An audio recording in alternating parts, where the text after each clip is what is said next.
Good morning, good afternoon, good evening. This is Bluurrt, and I have been thinking about this video for a while, and it's all about autodroppers.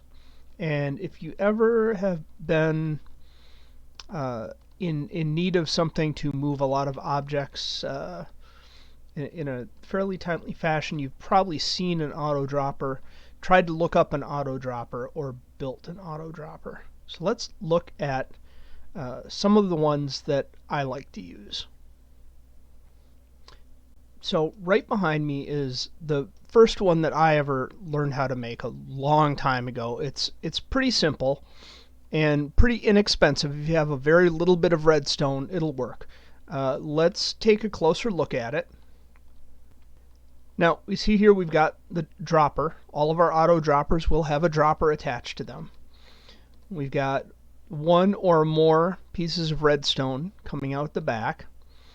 And here we've got 3 blocks, could be any kind of block that transmits redstone energy in this kind of V formation. And you'll see that we have a redstone torch here, redstone torch here, redstone torch here. And we can put our items like so. One thing we're missing is this redstone dot, and we'll see the upsides and the downsides to this right away. That's it. So to resolve that, I have this written as a clock, and I'll let you contemplate why. This one is a little more elegant.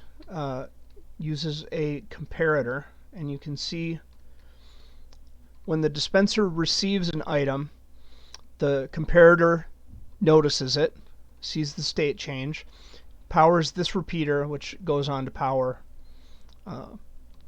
the redstone lamp. And that's the premise for the rest of these going forward. So here we've got the dispenser as we did there. We've got the comparator, the repeater. Now, out of the repeater, we've got the redstone going 3 different directions. We don't actually need this one.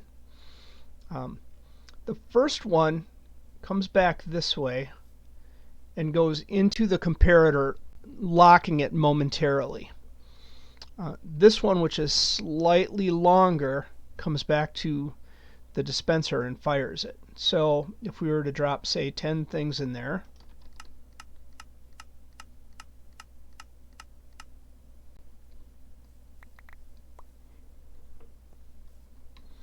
now if we were to remove this, it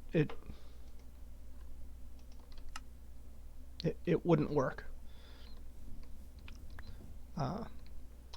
because the magic of this one is the interruption of the comparator by this side signal. And I've been using the redstone lamps just to clarify and confirm the power cycling out. And this auto hopper is slightly narrower. So this one is 1, 2, 3, 4. This one is only 2 wide. Here we've got the same setup, auto dropper, the comparator, going into the repeater. We have one single line coming back out, which splits and goes back into the comparator to lock it, and into a target block. And this is one of the reasons people are so excited about the target block, is the target block will send out redstone signal in all directions. So here's a slightly narrower version. Again, it's 2 wide, fairly shallow, and it makes use of powered blocks. Still, we've got the comparator going into a block and then traveling around by the redstone. So signal comes out of the dispenser into the comparator, powers this block. That block will alternately power the blocks alongside of it, and the redstone here, which will power this, into the repeater, which locks the comparator. So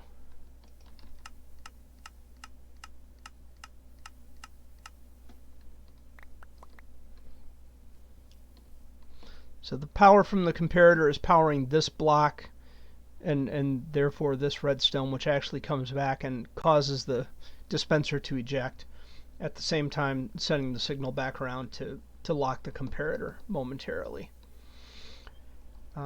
This is the narrowest one. Get on the side here, and we've got two observers, sticky piston, and comparator. So this one does not use a repeater.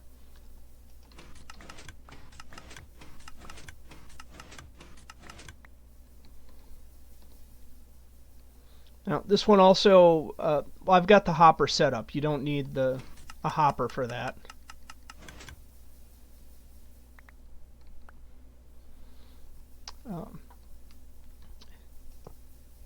If we had the hopper actually going into the side,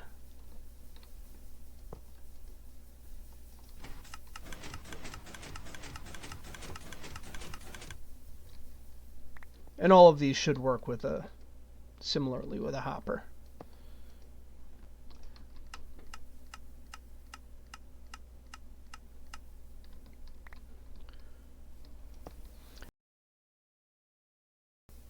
The comparator takes the signal from the dispenser when one or more items are placed in the dispenser. The observer notices the state change in the comparator and signals, which causes the sticky piston to raise it up, which causes this observer to notice the state change in the space in front of it, i.e. the lifting of this observer, which causes this observer to trigger the dispenser. You can see there's no redstone on there. It's doing the quasi-connectivity.